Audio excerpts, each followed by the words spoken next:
Ignition sequence start. 5, 4, 3, 2, 1. Liftoff. We have a liftoff.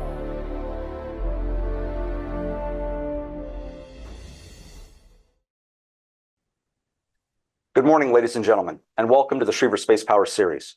I'm Charles Galbraith, Senior Resident Fellow for Space Studies at the Mitchell Institute's Spacepower Advantage Center of Excellence. Since 1960, the National Reconnaissance Office, or NRO, has developed, acquired, launched, and operated our nation's eyes and ears in space. The intelligence provided by the NRO has helped the United States avoid operational surprise and deter conflict. For decades, the NRO provided an asymmetric advantage to the United States decision makers at the highest levels of government. Today, however, the space domain is an increasingly contested environment. Our adversaries, primarily China and Russia, have successfully modernized and expanded their space capabilities. Both have fielded sophisticated space systems and advanced anti-satellite weapons. They seek to undermine the advantage that we have in space. We're also seeing critical U.S. warfighting functions, such as ground-moving target indications, move to space in a partnership between the NRO and the Department of Defense. The integration of NRO-developed capabilities into operational warfighting places a new set of requirements on the organization that spent its first 30 years cloaked in secrecy so thick that even its name was classified. The growing threats and increased operational integration are driving architectural and operational changes in the NRO. Thankfully, they are diligently working with the Space Force and key industry partners to do just that. That's why I'm so pleased to have as our guest today Dr. Troy Meink, Deputy Director of the NRO, to help guide us through these and other issues. Dr. Meink, welcome to the Mitchell Institute and the Schriever Spacepower series. Before we start with questions, to give you an opportunity to make some opening comments. Well, thanks, Charles. I appreciate it. Thanks for the invite. I know we have a lot of questions, so I'll try to keep my comments. Short. So I'm sure as people are well aware, the primary mission of the National Reconnaissance Office is to help maintain the U.S. intelligence advantage globally. We do this by developing, acquiring, launching, operating our nation's space-based intelligence, surveillance, and reconnaissance assets. This obviously includes the spacecraft themselves, but it also includes a significant ground infrastructure that's located really all over the world.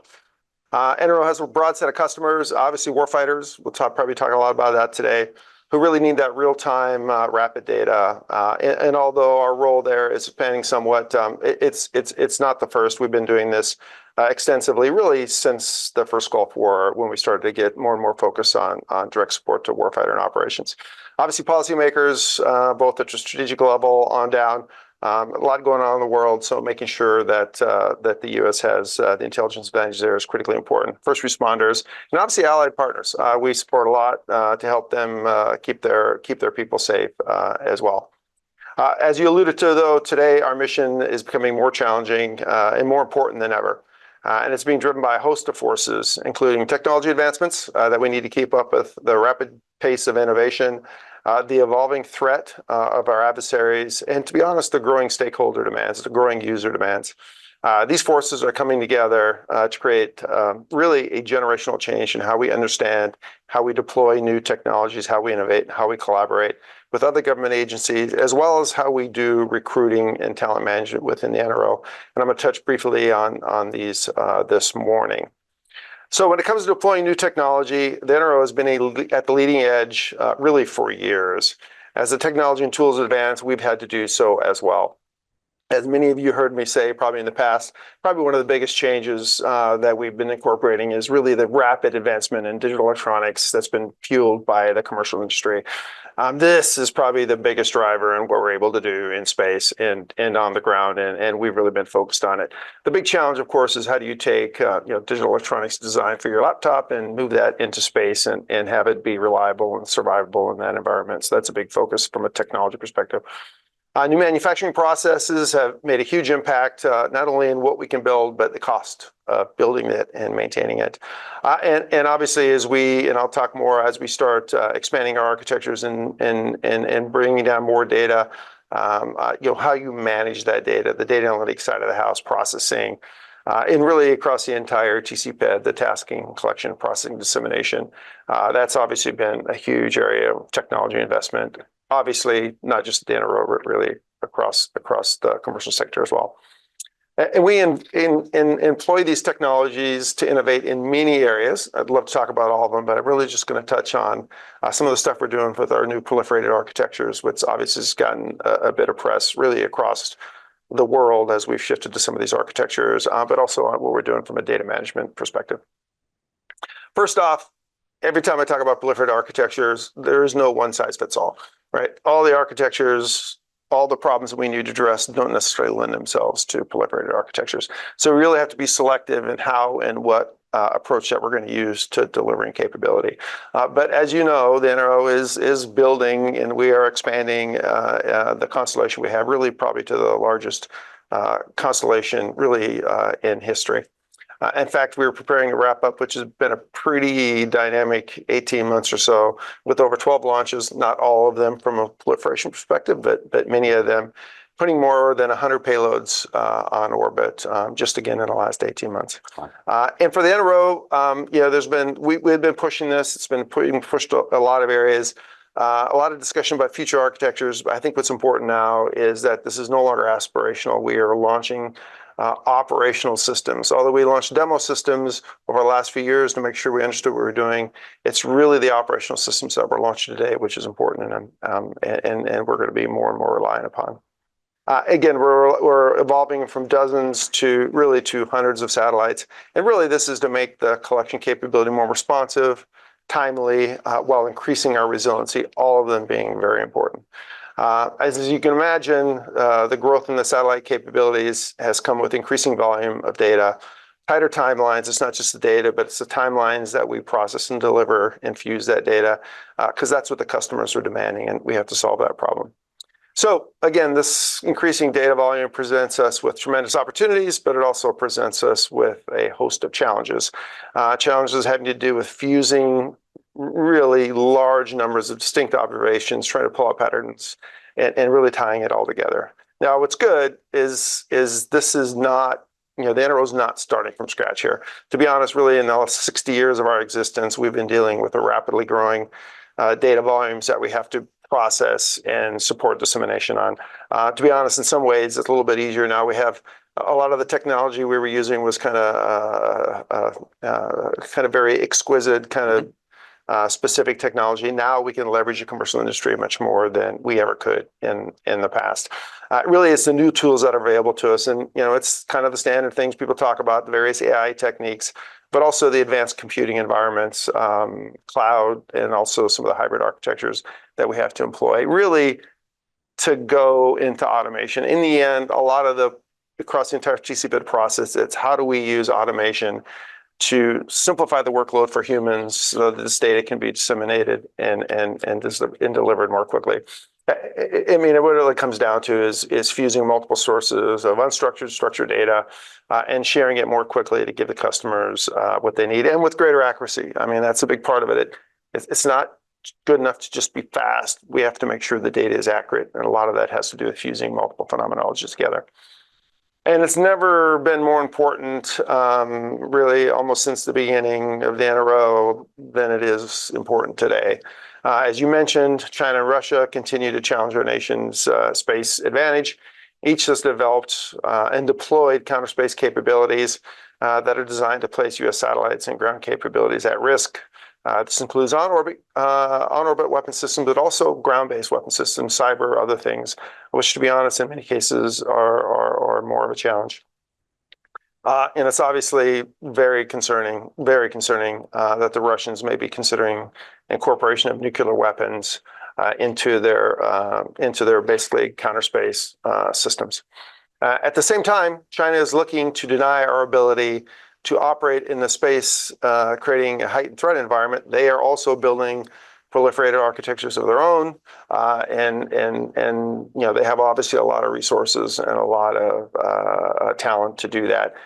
So that is a big challenge for us to stay ahead of. And again, you'll hear me say this a lot of times: the rate of change, how quickly we evolve is the critical. And really, this makes it essential for the NRO to continue to modernize ISR capabilities and the supporting ground infrastructure. And this really explains a lot of what the NRO is doing today and why we're doing it today. Now, we know that innovation can come from anywhere. If there's a good idea, it doesn't matter where it is, we want it. And that's driving a lot of our acquisition strategies today, which is why we're fusing commercial and government ingenuity investments and commercial to support our mission needs where it may, and investing heavily in commercial to support missions where it makes sense. Bottom line is a vibrant, flourishing U.S. space industry base is really in our nation's best interest. And in fact, commercial partnerships have evolved to rank among the NRO's most effective means of meeting some of the customer requirements and achieving mission objectives. This is not new for the NRO. It's part of our culture, really. For the last 60 years, we've been heavily leveraging and working with commercial partners. What's different today, to be honest, is the NRO is working with a much broader set of industry partners than really any time in our history, large and small companies. Bottom line is we leverage the full extent of industry-based support to do our mission, period, and that is constantly expanding. We're working with industry to develop spacecraft, strengthen ground facilities, and at the same time, we're working across the government and with our international partners to meet mission needs. For example, as you alluded to, we're teaming with U.S. Space Force in many areas, launch being one of them. And really, over the last several years, we've launched on 5 different rockets from 5 different launch facilities spread across 3 continents. So we are heavily leveraging a lot of the work the Space Force and the commercial industry is doing to advance launch. And a sign of our commitment to commercial partnerships, we continue to enhance our internal processes to award contracts faster, which industry likes, and to create more opportunity to engage with new industrial partners. We are willing to go big on investments where it makes sense for mission success, right? The electro-optical contract we awarded a couple of years ago, which is about $4 billion over 10 years, is an example. That said, we've got to make ourselves even easier to do business with. And we do that by accelerating investment decisions, again, trying to accelerate the timelines to support what the commercial companies are trying to do, and by adopting a wide variety of risk management strategies that allow us to use industry partners that we may not have been able to in the past. And we've not been focusing just on commercial collaboration, but also on government with other international partners. As you mentioned, the NRO really sits at the intersection of defense and intelligence. We have always felt this gives us a unique lens through which to view our nation's challenges and opportunities. It also gives us an understanding of customer needs, be it the warfighter, the policymaker, or the analyst. Further, it helps us grasp how fusion of multiple phenomenologies, and that's the key, multiple phenomenologies is often needed to meet and satisfy the user requirements. And data collected, and a big part of our strategy here is that data collected and processed oftentimes supports both Title 10 and Title 50 customers at the same time. And even when there's a unique requirement, oftentimes they are intermixed between DOD and IC, and we deliver that capability across the board. And we have a large and a long history of joining forces with other government agencies. In fact, collaboration is really part of the organization, and you could argue that from the foundation of the NRO, which was the bringing together of Air Force, Navy, and CIA, really set the foundation of that partnership, and our workforce still represents today. One of the most important relationships, obviously, is with U.S. Space Force. We're teaming them to shape the ground moving target indicator capability, and I'm sure we'll talk more about that in the questions. The NRO has always supported the need of the warfighters in an operational environment. What's new, to be honest, is the rate of change, increasing complexity, and the expanding set of information that we need to fuse and deliver quickly, and that's where our focus is. Working across the whole of government to ensure that we do this efficiently and we deliver the capability to our customers. And in the end, the mission is what drives how we operate, and that's where we are today. Of course, success is directly related to talent, and the workforce has, particularly with the rapidly evolving technology environment that we see today, particularly on the side of data analytics, ensuring that we are attracting and retaining world-class technical talent is a big driver. And Dr. Scalise, that's been a big focus of his really since he came to the NRO. We have 6 decades of history doing that, but again, you always have to stay on top of that. You always have to push hard. And that has been a big push in the NRO over the last 4 or 5 years, is to grow the technical core and the professional workforce in those areas where the technology is evolving quickly. One of the programs we're using is our internship program. That's again one of the things that the director brought over from NASA, who obviously has a huge internship program, and that's been very successful. We have about 50 applicants. I think it's actually 49.6 applicants for every intern position that we fill. I wish I could hire more of them, but that is a good challenge to have. Our goal is really to ensure that the talented core of the NRO continue to compromise the top technical experts, a diverse set, and we are really recording from all over the U.S. and in some cases all over the world. So that was a lot. I went through it pretty quickly. I'll stop there, but I hope this kind of painted the picture of agency trying to evolve quickly to meet user demands and also take advantage of the technology and innovation available to us. And I think we have a great team. And I'll turn it back over to you, Charles, and answer questions. Thank you very much.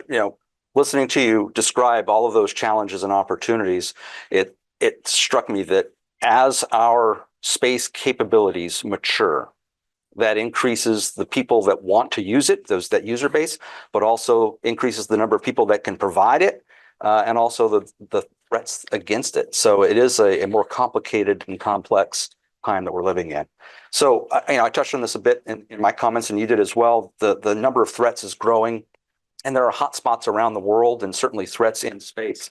But from your perspective, what is the major challenge or challenges facing the NRO? So I alluded to a little bit, probably the same challenge that even here in this environment and everybody out on listening to the program is cyber.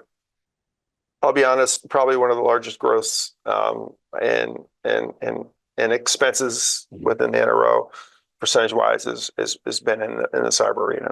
Basically, being able to defend the networks we have. The on-orbit weapon systems are directed at ASATs and the stuff you see in movies get a lot of attention. But to be honest, cyber and some of the threats to our ground infrastructure is probably the biggest and most likely threat we will see. And that's obviously a huge focus for us. And it really for probably everybody who's listening in today, that is a concern and a focus. The other side of the house is, going, I mentioned rate of change, right? Rate of change, given the threats we face, how fast that threat is evolving, how fast the demands for capability that not only the NRO but the entire space industry is seeing requires a rate of change that's really faster than maybe almost since the beginning of the NRO when we were doing Corona and those sorts of things, right? So we're looking at rates of change that are and that requires, that's a whole of government effort. Great relationship with Congress. They're a critical part of this, as well as the acquisition and oversight process within the DOD, right? It's that whole team coming together.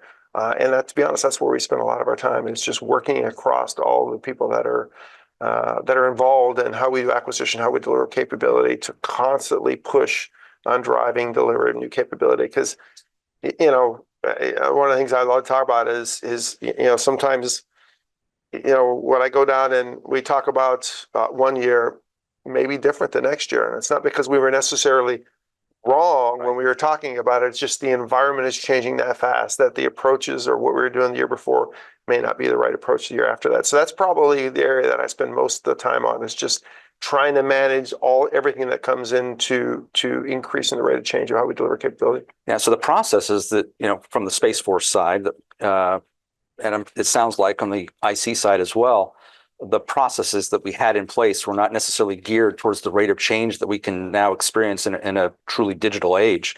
And so there's adjustments that have to be made there. It sounds like you're. Yeah, I mean, a lot of the processes are how you execute them.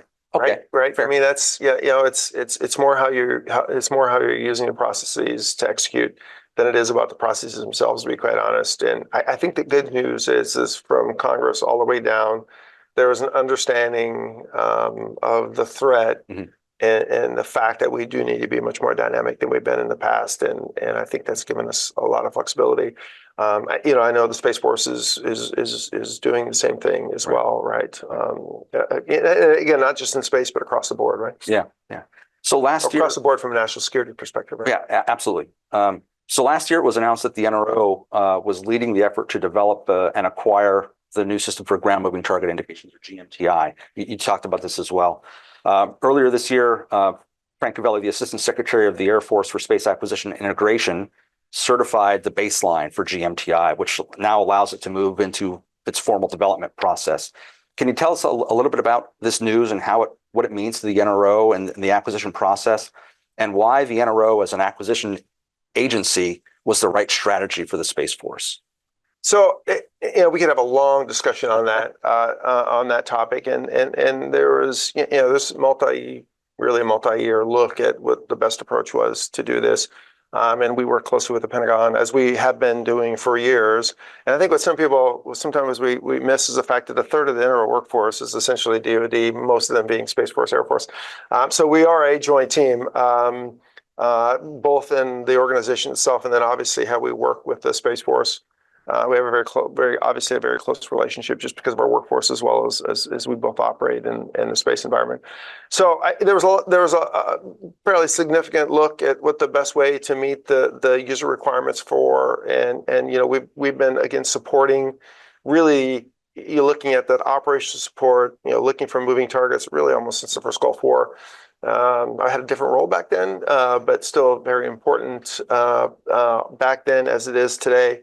And this is just an extension of, to be honest, what we've been doing for many years, and we're working closely with obviously Secretary Kendall, General Saltzman, and the entire Space Force staff to deliver that capability. And to be honest, that was a big focus: is how do we deliver this capability? Rate of change. How do we deliver this capability quickly? Because it is critical to the DOD in general. We're working closely with them to do that. Yeah. At the same time, the Air Force is divesting itself of some of the legacy air platforms that used to do that mission. And so this is a mission area where seconds count. And so delivering the information to the warfighters that need that on a time scale that matters, and on a scale that matters, because warfare is not just a 1v1, it's multiple against multiple. So what is the NRO and the Air Force and the Space Force doing to ensure that the delivery of information at operationally relevant timelines at the speed and scale that's necessary to support warfighting? Yeah, that end-to-end, because although the NRO has historically been a key player in those military operations, providing intelligence to support them. Really, I think what you're getting at is how do you work the end-to-end process all the way from tasking, collection, and how we process and disseminate the data, and then how do you fuse that data with the rest of the data that's being generated by other sensors, even outside the IC, right? So that is, to be honest, one of the areas that we work focused on some of the most, and working closely with the DoD enterprise is how to solve that end-to-end timelines. Now, again, the good things is again, we are not starting from scratch. As you alluded to it, the NRO's been around for a long time, 30 years. We're a highly classified organization. The last 30 years, it's been more open, and that's come with a lot more direct support for those missions that require that timeline. And I think it's important. I'd love to talk more about it, but I think it's important to note that many of the timelines we're talking about today, the NRO was already supporting. This is a new phenomenology. This is new capability, but it's not new mission for the NRO. The timelines that we're talking about here is not something the NRO has not been worrying about for many decades, and not been working to for many decades. And I think it's not that there are not challenges. There are challenges across the board, and how you particularly when you talk about the scale, right? That's what you mentioned. Right. It's the scale of some of the things. How do you fuse that data at scale? We've been doing a lot of that, but obviously that's our focus going forward, is how we continue to grow that and meet the demands of the warfighters and the entire intelligence enterprise, right? Sure. Well, so GMTI isn't the first cooperation between the NRO and the Space Force. Last year, Silent Barker launched to provide space domain awareness to both the intelligence community and the Space Force and Space Command. So can you give us an update on how Silent Barker is progressing operationally, and what lessons you've taken from that might inform GMTI or other cooperation efforts going forward. Yeah, Silent Barker is, it's and again, this is probably one of the most visible programs recently, but there are many other programs where we've been closely coupled with the DOD and the Air Force and now the Space Force. But obviously, this has been the one that's probably been the most recent, most visible. And it's one of those missions that is critical to all of space, right? We're talking about space domain awareness.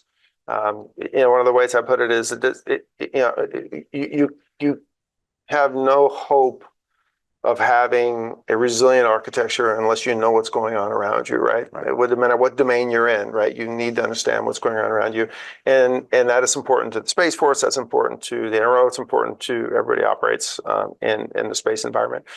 So the Silent Barker program was designed to help that, right? Help improve the space domain awareness. And so it was an obvious teaming arrangement between the NRO and the Space Force. The vehicles are on orbit.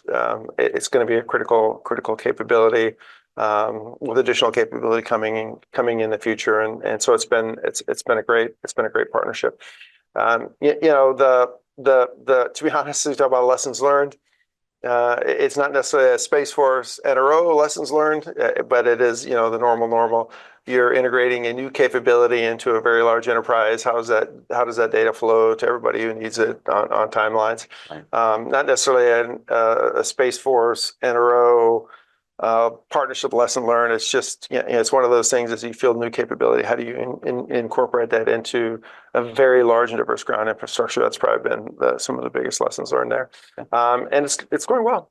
Great. It's going well. I'm glad to hear that. I can't wait to hear more about the progress of Silent Barker in the future. So Title 10, Title 50 is a traditional area of space discussion. And I think we've talked a little bit about it within GMTI in the past as well, that we begin to blur the lines between what might traditionally be a Title 10 or a military role versus what might be a Title 50 or an intelligence role. Silent Barker, GMTI cooperations seem to muddle the waters a little bit. So how can you ensure that warfighters are going to receive the information, the priority that they need in this sort of combined structure? How is the Space Force and the NRO addressing those types of concerns? Yeah, so I guess I'd hit on a couple of things there. I think probably the first thing is that I hate to do this, go all the way back to the inception of the NRO, right? The NRO was not Space Force, it was Air Force, right? Space part of the Air Force, Navy, and CIA, and so we were a joint DOD Title 10, Title 50 IC organization from inception. Our workforce culture still represents that today after 60 years. So I think it almost seems like to me who you're talking to that the NRO is a DOD agency or the NRO is an IC element, right? To be honest, we're both, right? We're a joint organization. We have been since inception, and we support both. So from a organizational perspective, the deputy director is Major General Kovac, right? So even the leadership of the NRO is joint. So we have that focus on both the DOD and the IC intelligence side of the house. Now, with respect to actual operations, I think Dr. Scalise, I think said this best. Is the data doesn't care if it's Title 10 or Title 50. Matter of fact, most of the data we collect is used both by Title 10 and Title 50 because many of the missions heavily overlap. And even if it is a unique mission, the systems are switching from one to the other, right, on the second-to-second basis. And that data that we collect today and going forward is distributed to everybody. There's not like an IC only bucket that data goes into, or a DOD only bucket that the data goes into. It goes into a bucket that everybody has access to. To be honest, when we talk about dissemination, it's really meaning the timelines. It's really not that. The driver for the timeline perspective is almost the processing, the how much compute you can throw against a problem, how efficient the algorithms are. We kind of get locked on Title 10, Title 50 or others. It's really, we look at delivering data to the warfighter. We do that today as we bring in these new systems, the focus is how do we process that data fast enough? How do we fuse that data fast enough? It's more of a technical problem than, to be honest, it is a Title 10, Title 50 problem. Okay, great.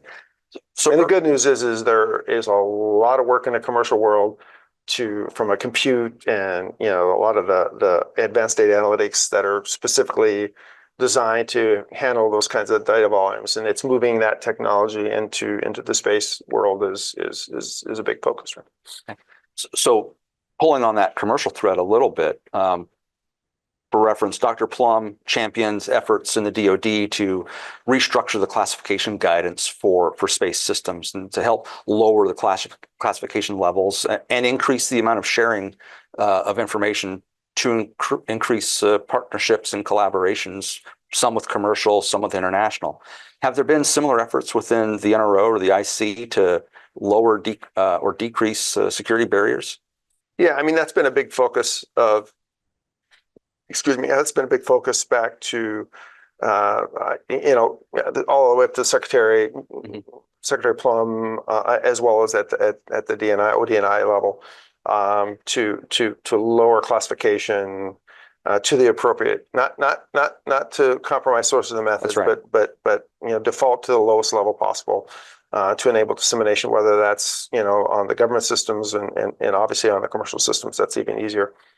So yeah, there's been a big focus across the board, and the NRO is a big champion of that.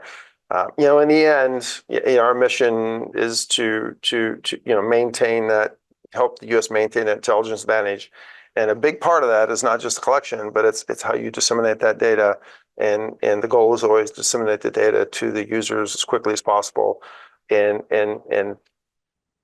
properly classifying data to allow that to happen is important in some of the technical and other issues we face. So yeah, there's been a big push across the community to do that, right?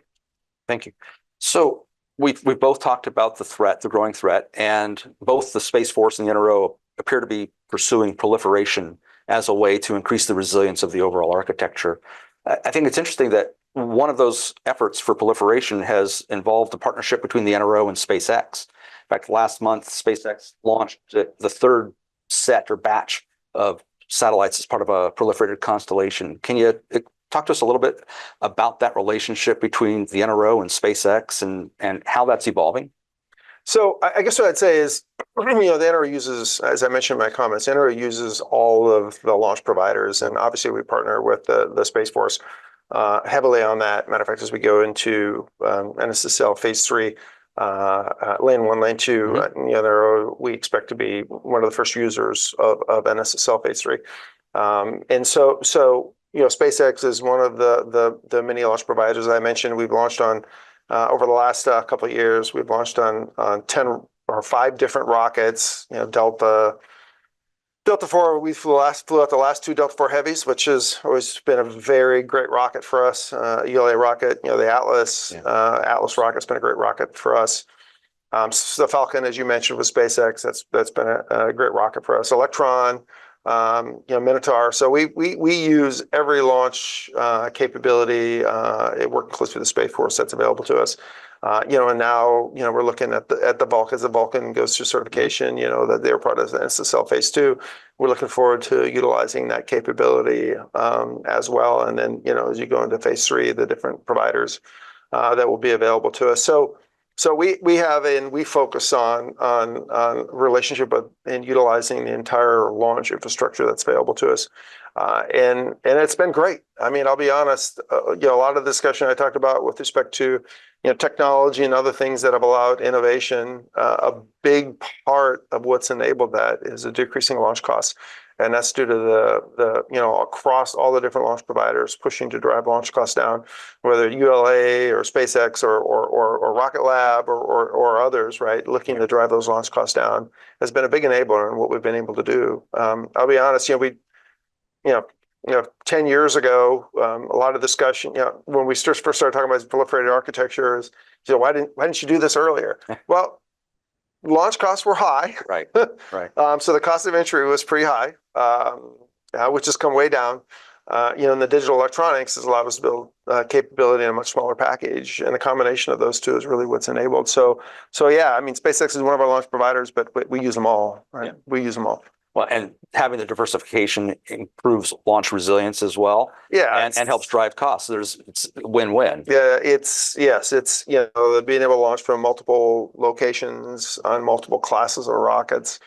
I mean, the future looks pretty bright, right? We're looking at it's even, we look at what Blue Origin's doing, obviously what you mentioned, SpaceX, what ULA is doing, and then the whole host of Rocket Labs and the other new entrants, launch providers. It's a great opportunity, right? And the way we look at it, and why we work so closely with the Space Force is, the more of those we get access to, the more, like you said, resiliency in launch, but also drive down the cost, allows us to deliver more mission for the money we have. Because in the end, it always comes down to budgets, right? How do you deliver the most capability? And launch has been a big factor in obviously delivering capability for space systems. Yeah. So we've talked about the increasing the commercial utilization of commercial capabilities, and certainly there's been a growing market for commercial, let's call it ISR. What is the NRO doing to increase or foster the ties with the commercial sector on those fronts? So obviously, when we talk about commercial, we can talk about a lot of different aspects. I think what you're poking at there is some of the commercial services, the imaging commercial services. I think we've done a lot over the last 5 or 6 years. I mean, if you go back, I don't know if it's 5, 6 years ago, maybe a little longer than that now, but on that order, we had one, Maxar, the predecessor to Maxar. That was it, right? Yep. Now we have 3 on contract. Maxar, Planet Black Sky. We also have a host of different radar providers on contract of various levels. And then we have a whole set of investments looking, exploring, up and coming contractors who may not have capability yet, but could potentially deliver capability. Mm-hmm. And so we are supporting that market. And again, 5, 6 years ago, there was one. Now we have, I don't know what the number is right now, but it's well north of 5 different vendors, probably 7 different vendors we have on contract right now, one form or another. So I think that's been a great exercise, right? I mean, we were pushing so hard that in some ways that some of the vendors we were working with, would come and go quicker than we were in a contract. So we've done a lot to try to accelerate and work earlier with the contractors as they're developing capability to help steer them and to what we need, mm-hmm. but also help them close their business case, right? So it's been an important factor for us, and it's paid off, right? We've gotten decreasing costs for commercial services, and just like in launch, right? The competition's been good, I think, and it's been critical, right? Particularly what's going on in the world today, right? Some of the commercial services have been really critical. Yeah. So you talked about this aspect in your opening comments as well, but the growth of commercial capabilities, the proliferation of your own NRO architecture, that's going to create a lot of data for the analysts to sift through and for planners to actually plan for and adjudicate. So how are you using tools like artificial intelligence or machine learning to increase the effectiveness of your planners and your analysts? Yeah, and if you look, and obviously, even the term AI has different reactions from people, right? It's almost a buzzword anymore. But you're right, it's critical, but we get more specifically, whether it's machine learning or deep learning, kind of large language models, right? You really have to look at the application. And this has been, huge investments. I mean, I think the NRO probably had, I don't know if we've had a data scientist in the NRO 10 years ago. Now we have a lot of them. We have a program set up. We're training, bringing them on. That's part of the recruiting talent, because this mission set just did require, this growth in volumetrics and how we're automating it did require a different talent set.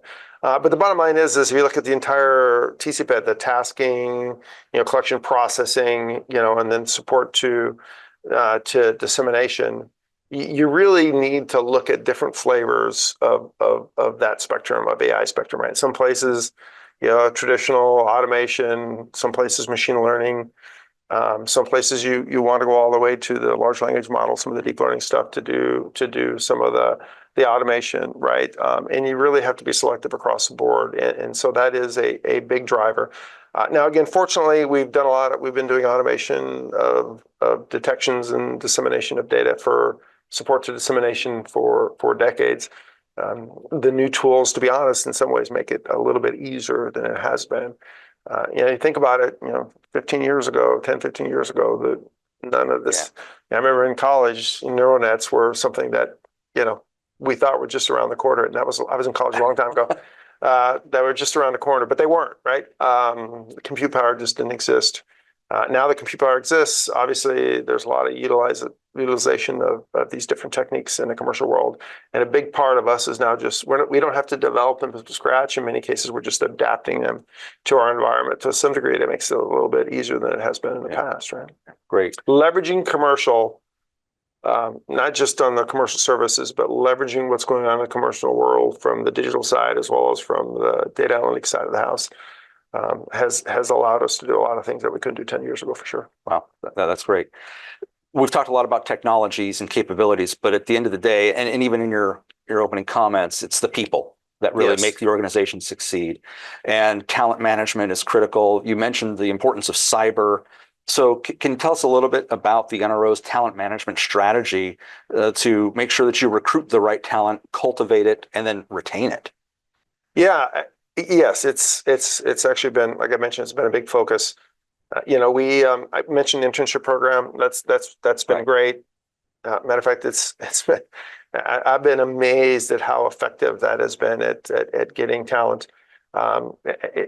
Kid you not, it's like on the order of 50 applicants for every intern we bring in NRO, and we're looking for pretty unique talents, right? So we're getting a lot of interest. There's a lot of interest in space, a lot of interest in national security, and that's great. Once you get them in, right, how do you keep them? That's always a big thing. We've gotten the flexibility of STEM pay. We were authorized to do STEM pay. That's been great. Many of the data scientists we have were ones that we sent back to school. Then there was a long history of using, AFIT, right, as well as the other training programs to get grad school. All of my degrees were paid for in one form or another by the U.S. Air Force. So that's a big draw to keep people in, is advanced education opportunities, right? That's a big deal. And to be honest, though, once people get into this mission set, not just the NRO, but into this mission area, right? This national security mission area, people tend to stay, right? People tend to stay. And even if they do leave, they go back in industry, back and forth. And even if we have people who go to industry, that's great too, because if they're in industry, more than likely they're supporting us from the industry side of the house. Which is good and okay with us as well. We have more interns than we'll ever be able to hire, but the nice thing about it is more than likely they'll end up working in industry and supporting us in that way. So that's a big benefit to the program. So it is a cross-cutting, and then obviously just, one of the reasons you see us more in public, all right, is part of the recruiting. People heard me say that before. The reason the NRO is on the YouTube is, to be honest, it's a little bit of recruiting. Matter of fact, the focus is recruiting because it is just so critically important. And to be honest, it's been probably a little more successful than I thought it would be. I thought we'd get really challenged to get some of these very specific skill sets, but we've actually been pretty successful at that and keeping them too, right? Excellent. That's great to hear. Particularly since, I shouldn't say this out loud, but they can oftentimes make a lot more money on the outside, but they get hooked on the mission, and that's a great thing. So, well, certainly folks in government service aren't in it for the paycheck. They're in it to support something national larger. Security, so, right? Absolutely. Support the country. Yeah, that's great. I could keep talking to you for the rest of the day, but there's folks out in the audience that I'm sure would like to ask some questions as well. So if you don't mind, we'll transition to some audience Q&A. Sure. So at this point, I think you know the drill by now. Please raise your hand or type in your question in the chat. Aiden will call on you. Please unmute your mic, state your name and affiliation before asking your question. And again, thank you for joining us. Aiden, who do we have up first? First, we have Teresa Hitchens from Breaking the Fence. Hey, Trisha. Hi, Troy. How you doing? Thanks for today. My question is also about commercial ISR, and it's about the acquisition process, which, as you know, there's been some interagency discussion, I guess, to use a polite word, about who is in charge of the acquisition of commercial capabilities, commercial ISR capabilities for what missions and who's in charge of tasking.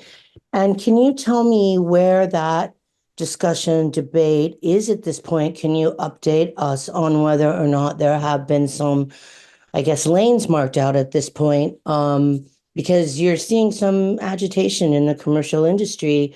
Companies believe that the lack of a solution there is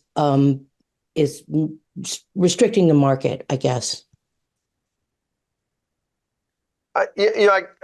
So thanks, Tricia. Teresa. So I think, I hate to say absolutes, right? Because there are always exceptions to the rule, right?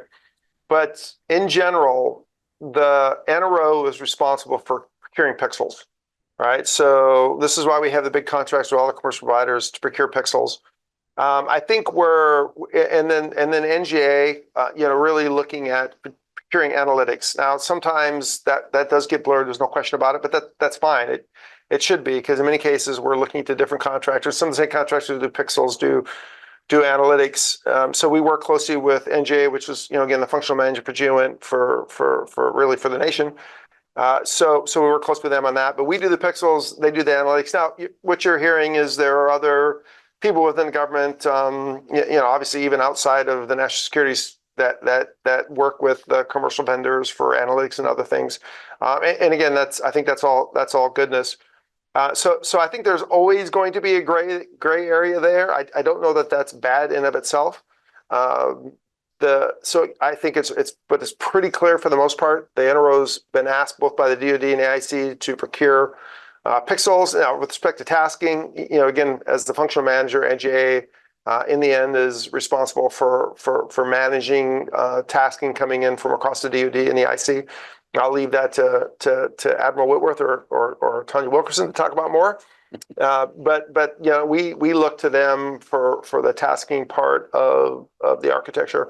In the end, there's always a demand for more imagery, regardless if it's from the government or the commercial side of the house. And we do our best to fulfill that, given the resources that we have available to us, right? Can I just ask, how about the relationship with the Space Force? Because the Space Force is a player in this as well.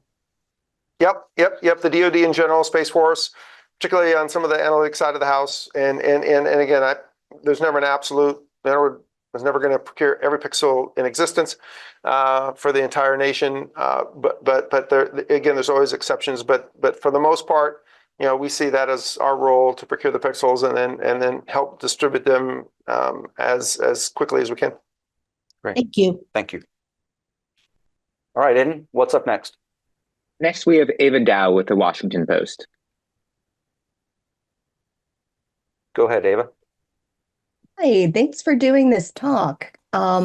Would you be able to talk a bit more about the partnership with Starlink and Starshield and share a bit more about their envisioned role in the proliferated architecture in the next few years?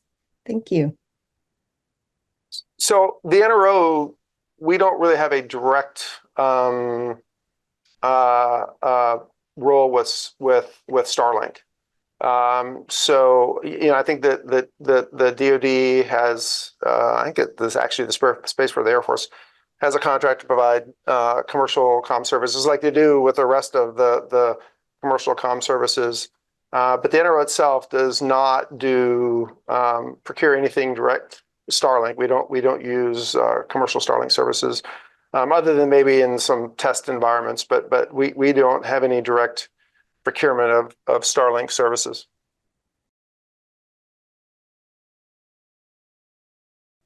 All right, Aiden, what's up next? Next, we have Michael Hull. Michael? Sir, you talked about space domain awareness. It could be supported by ground sensing or on-orbit sensing.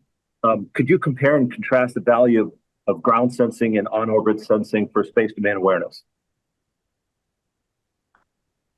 Yeah, I mean, you need all the above, right? Just like with any other problem you face, there's generally not a one specific solution to answer everything. In some cases, space domain or space-based sensors are critical.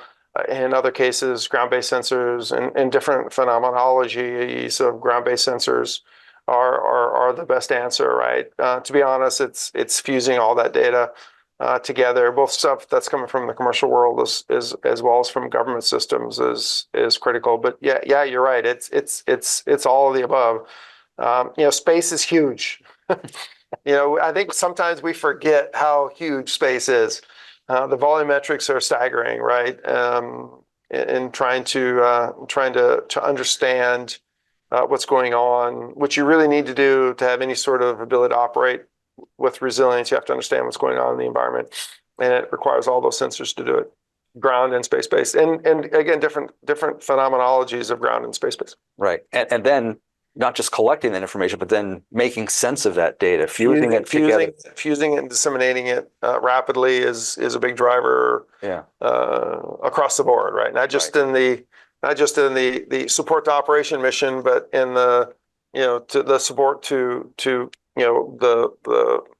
our mission of operating in space and being resilient. Timelines are critical. Right. Okay.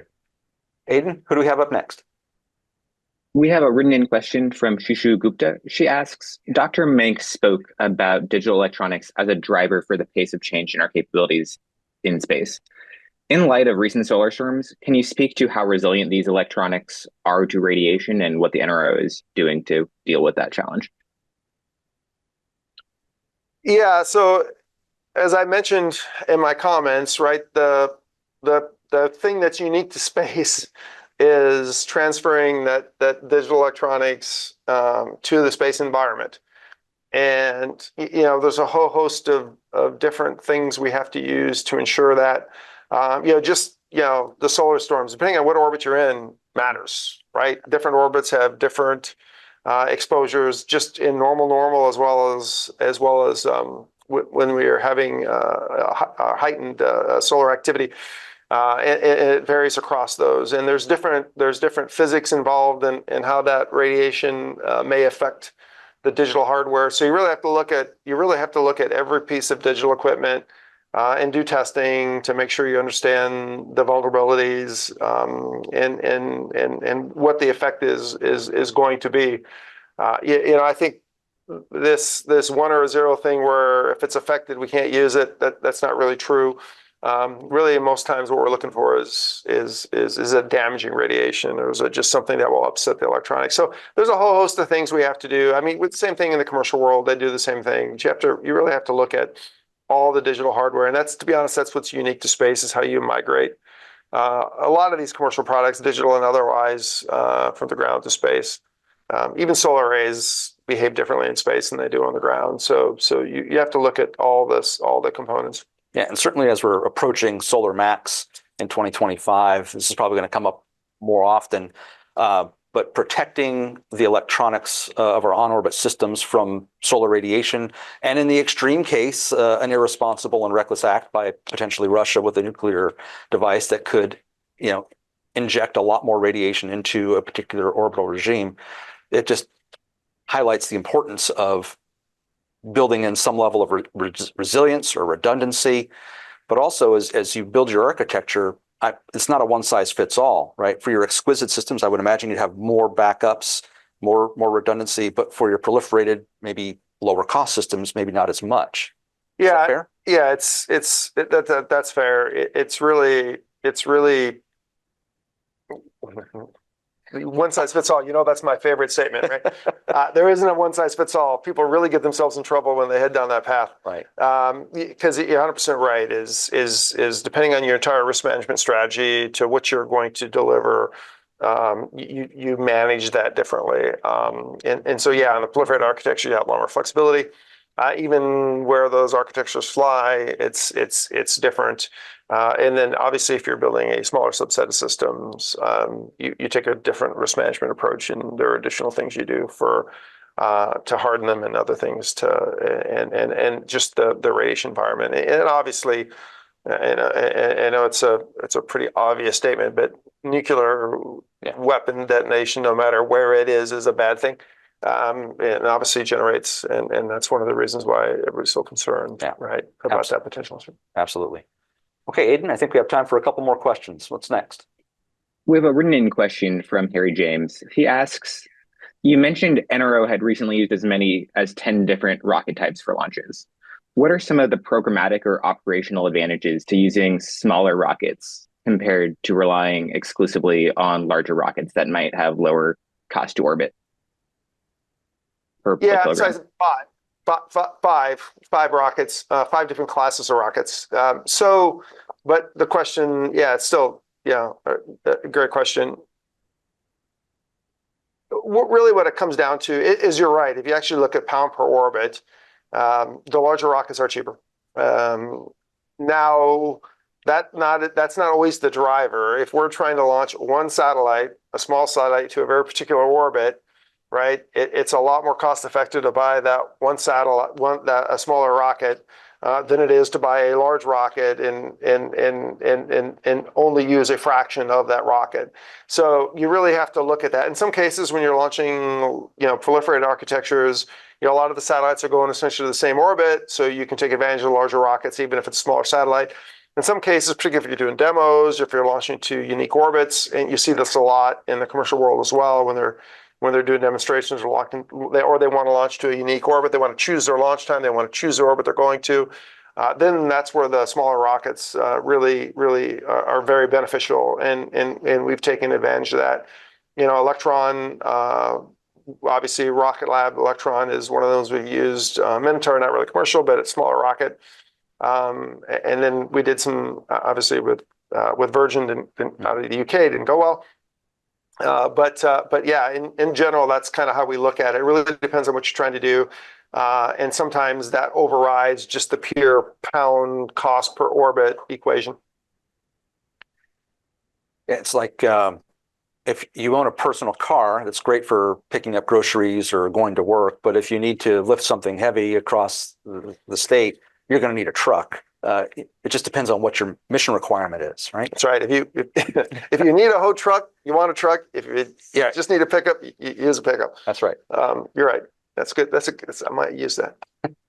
Aiden, I think one more question, please. Sure. We have a question from Peter Hines. He asks, given how much data will be generated by these increasingly proliferated constellations, is the NRO looking at employing edge computing or AI ML on orbit to reduce the downlink burden? All the above. We're looking at, it almost goes back to the one, there's no one size fits all. It's all the above, right? We do, you used to call it essentially filtering, but essentially we do on-orbit processing, and we use various techniques to oftentimes to lower the data volumetrics down to make it easier to move around. We do that on the ground as well. You really have to look at the specific problem and develop a strategy to go after it. Some collection lends itself to that, to on-orbit processing. Some collections don't lend themselves to that, and you have to drop it all to the ground for processing and fusion. So again, it really depends upon what the mission is, what the phenomenology is, and how you have to handle that data. But we are definitely employing all those across the entire spectrum. And I think you said in your opening comments that if there's a better way to do something, regardless of where it is, you want to be able to adopt it. That's right. Yeah. Well, ladies and gentlemen, we've come to the end of this Schriever Spacepower series. Dr. Meink, thank you so much for your time and for your insight into NRO operations and activities going forward. Really appreciate that. And to all of you out there who joined us today from the Mitchell Institute, have a great Spacepower day.